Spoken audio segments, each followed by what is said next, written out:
देखिए, बिहार सरकार द्वारा जो भूमि सर्वेक्षण अभियान के तहत जी हमारे जिला बंदोबस्त पदाधिकारी ने जो आदेश घोषणा किया है भूमि सर्वेक्षण को लेकर, जी उसी के तहत आज भूमि सर्वेक्षण हेतु विशेष जानकारी के लिए आज विशेष ग्राम सभा उसका ब्यौरा चाहिए।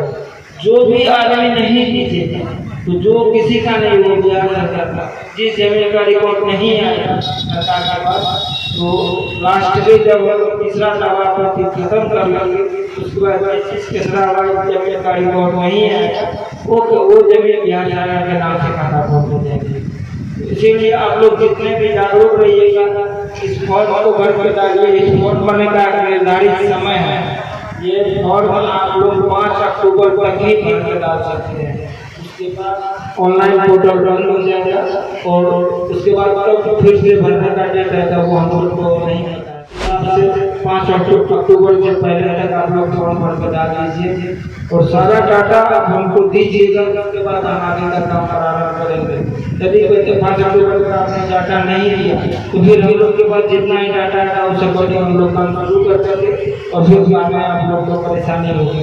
इसलिए हम बार बार ये बोल रहे हैं, जितना हम लोग का सहयोग होगा उतने अच्छे तरीका से हम आपके पंचायत में, आपके मुहल्ला में, आपके प्लॉट सर्वे का काम कर सकते हैं और ये आप लोग का जो भी विवाद है वो खत्म होगा। ये जो पाया आप लोग खदियान में है बंटवारा नाम में चीज और बताना चाहते हैं। यदि जो पहले कर चुके हैं तो उनका तो ठीक ही होगा। नया अटेंड जो करना चाहते हैं वो 100 रुपया के स्टैम्प में दीजिएगा। ब्लैंक पेपर पे बंटवारा नामा हम लोग मान नहीं है। मैं अभी जो अलग करवाना चाहते हैं उसके लिए एक चीज और पंचावली जो आप लोग बनाइएगा उसमें 1000 के गाइडलाइन के हिसाब से उसमें बेटी का भी हम उनका भी नाम देना है। यदि आप पंचावली में अपने बेटी का नाम नहीं दिए और इसी ग्राम सभा में जब हम पारित करवा रहे होंगे और किसी की बेटी आ जाती है उसमें दावा करने के लिए तो हमको उनका अधिकार देना पड़ेगा। यदि नहीं आती है तो कोई प्रॉब्लम नहीं है, यदि आ जाती है लीगली तौर पर वो उसमें हाथ जताने के लिए तो उनको देना पड़ेगा। इसीलिए आप लोग यदि सक्षम हो उनसे जाके एनओसी ले लीजिए।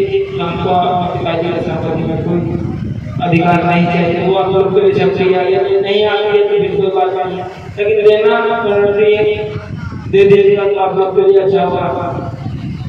तो यही प्रक्रम है हम लोग का सर्वे करने का। इसको 21 चरण में हम लोग बांटे हैं और इसमें सबसे पहला आप लोग का जो काम है ये फॉर्मेट पर डालना है। जितना डाटा आप लोग दीजिएगा उतना सही डाटा के नाम हम लोग काम करेंगे। और खतियानी जमीन जो भी है उसमें खतियान का नारा लगाना, हवाला जमीन जो है उसमें हवाला लगाना, आधार कार्ड और मोबाइल नंबर मस्ट है लगाना। आधार कार्ड मोबाइल नंबर फोन रहने से आपका डाटा मेरे पास रहेगा। हमको जब जरूरत पड़ेगी हम आपको फोन करके बुला सकते हैं। आगे की जानकारी हमारे साथ नाम अस्थायी पता खाता खाता 34 जमीन की 21 जमाबंदी संख्या।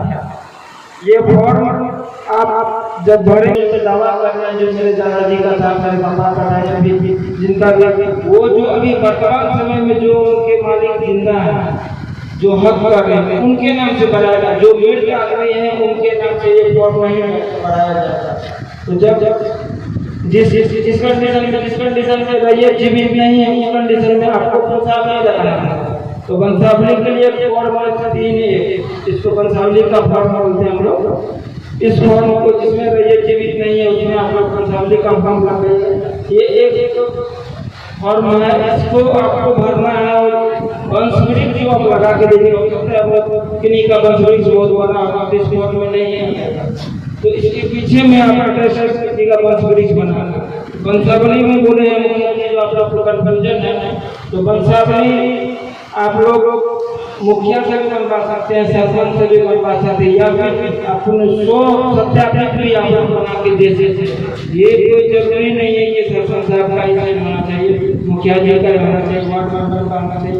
वो एक जनप्रतिनिधि हम लोग से ले लेते हैं जो वो एक सर्टिफाइड आदमी है वो उसको अप्रूव कर रहे हैं, लेकिन आप खुद से भी उसको सत्यापित करके दे सकते हैं। क्योंकि ये वंशावली जब आप हमको फॉर्म के साथ लगा के दीजिएगा पंचावली का सत्यापन हम लोग तीसरा ग्राम सभा में करेंगे, तो उससे आगे दे दीजिएगा। और वो गलत होगा तो इस सभा में यदि वो पारित नहीं हो पाएगा तो वो सब लोग वहाँ खारिज कर दिया जाएगा। इसीलिए आप खुद से भी बना के दीजिएगा। इसलिए कल भोजन में मत रहिए कि आपको जिस तरह से सुविधा होती है बना के लगाने के लिए तो बना के आप ले सकते हैं। ये फॉर्म जब आप भरिए उसके बाद जब फॉर्म भरने का 3 प्रक्रिया है। एक पहला है हमारे बिहार सरकार का साइट, DRRS के साइट पे चले जाइएगा, उसमें या प्ले स्टोर पे सर्वे ट्रैकर ऐप डाउनलोड कर लीजिए और उस माध्यम से भी आप ऑनलाइन ये फॉर्म भर सकते हैं। दूसरा है आप फॉर्म भर के मौजा के जो मेन साहिबा है उसको दे दीजिएगा। और तीसरा आपका जो ऑफिस है गर्जिसे में वहाँ आप जाके जमा करवा दीजिए। तो ज़्यादा कोशिश कीजिए कि अमीन साहिबा या ऑनलाइन के माध्यम से दे दे। ऑफिस में हम लोग लेते हैं, ऑफिस में भी जमा कीजिएगा तो अमीन साहिबा के पास से जाएगा। तो ऑफिस में रेयर केस है यदि किसी को नहीं मिल रहे हैं, अमीन साहिबा परेशान है, बाहर जाना है, तो उसका सिस्टम हम लोग ऑफिस में रिसीव कर सकते हैं। तो जब आप ये डाल दीजिए तो उसके बाद तीनों तरीका से जो जिस भी तरीका से आप डालिएगा उसके बाद ये फॉर्म आपका जमीन का पूरा डाटा हम लोग के पास आ जाएगा। उसके बाद हम लोग अगले प्रक्रम में आएंगे। अगला प्रक्रम किस्तवार का प्रक्रम होगा जिसमें हम लोग प्रारंभ करेंगे। उसमें हमारे पास आपके विद्यापति ब्लॉक में RS सर्वे पैनल है।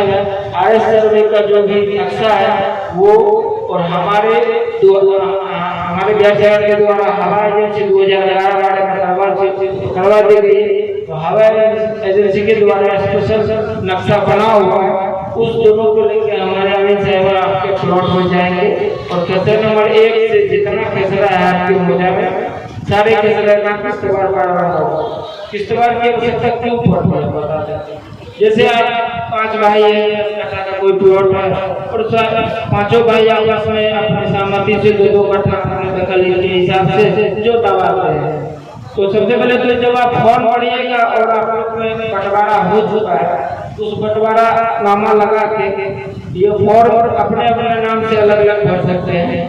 तो फॉर्म से आप अलग अलग जहाँ आपको खतियान जब हम लोग बनाएंगे नया सर्वे में 2 प्रक्रम में सर्वे करने का जो हम लोग नया खतियान बनाने जा रहे हैं और नया नक्शा बनाने जा रहे हैं। तो नया खतियान जो हम लोग बनाएंगे और अभी आप लोग यदि चाह रहे हैं जो आप सभी भाई बंटवारा करके तो आपके नाम से अलग अलग खतियान बन जाए।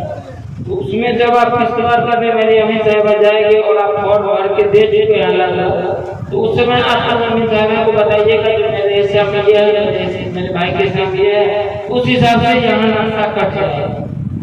तो वो नक्शा कट जाएगा तो वो नया खेसरा नंबर बनेगा। किस्तवार में हर खेसरा का नया खेसरा नंबर बनेगा। और जब किस्तवार की प्रक्रिया हम लोग पूरा कर लेंगे क्रमवाइज इसी तरह से तो उसके बाद हम लोग यादाश्त लेकर संधारण करेंगे। उस यादाश्त में आपके द्वारा दिया हुआ फॉर्म में जो डाटा है वो और ये नक्शा जो डाटा है वो दोनों मिला के हम लोग यादाश्त का संधारण करेंगे। और एक हमारे उसके बाद ये सारा प्रक्रम सॉफ्टवेयर में अपलोड होते रहेगा। तो ये प्रक्रम जब अपलोड होगा उसके बाद हमारा सॉफ्टवेयर में LPM जनरेट करेगा, लैंड पार्सल मैप। वो हर खेसरा वाइज हर एक खेसरा का एक नया नक्शा बनेगा। आपकी जो जमीन की भौगोलिक स्थिति है अभी वो उस हिसाब से हर एक खेसरा वाइज नक्शा बना देगा। और खेसरा पंजी में जो आपका रिकॉर्ड है दोनों को मर्ज करते हुए डाटा तैयार करेगा। और वो LPM हम लोग आप सभी रैयतों को इसी तरह ग्राम सभा में बंटवाएंगे। जहाँ भी आपको सुविधा होगा आपको सुविधा वो LPM जब वितरण हो जाएगा तो उसके बाद आप लोग उसको चेक कीजिए। जो मेरे द्वारा आपके द्वारा जो डाटा दिया गया और मेरे द्वारा जो LPM बटा गया दोनों में क्या त्रुटि है? कोई भी त्रुटि यदि होगी तो इसके लिए आपको 3 बार लाभार्थी का मौका दिया जाएगा। 2 बार हम लोग सुनवाई करेंगे यहाँ में जो हमारा कार्यालय है वहाँ से, और तीसरी बार यदि मधुबन कार्यालय में। ये सारे प्रक्रम में 3 बार लाभार्थी का प्रक्रम होगा। यदि इस तीनों प्रक्रम में आप छूट जाते हैं तो फिर इसके बाद आपको कोर्ट ही जाना पड़ेगा। हमारे स्तर से आपका कोई सुधार नहीं हो सकता। ये हमारे सर्वे करने का पूरा प्रक्रम है।